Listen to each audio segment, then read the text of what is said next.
લગ્ન એટલે બે આત્માઓનું મિલન અને આખા પરિવારનો ઉત્સવ, પણ જ્યારે આર્થિક ભીસ આ ખુશીઓમાં આડે આવતી હોય ત્યારે સમાજની એકતા ભારે આવે છે।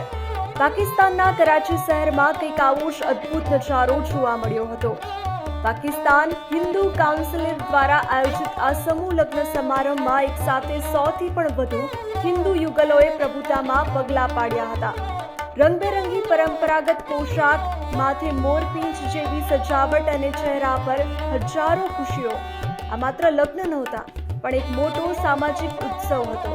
इतना अफोर्ड नहीं कर पा रहे थे, अम्मी की भी तबीयत सही नहीं रहती और अब्बू इतना अफोर्ड नहीं कर पा रहे थे, इसलिए फिर हम लोगों ने यहीं पे किया। દરેક દીકરીના પિતાનું સપનું હોય છે કે તેની દીકરી ધામધૂમથી સાસરે જાય।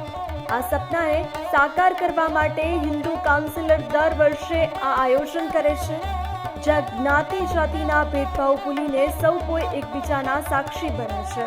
तो उन लोग की इतनी रेंज नहीं होती है तो हम लोग इस तरीके से शादी कर ले, क्योंकि वो भी नहीं इतना कर सकते, हम भी इतना नहीं कर सकते।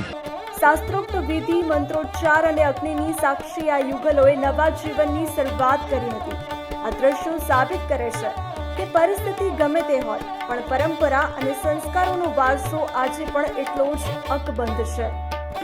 કરાચીના આંગણે ગુંજેલી આ શરણાઈઓ આજે અનેક પરિવારો માટે આશાનું નવું કિરણ બની છે।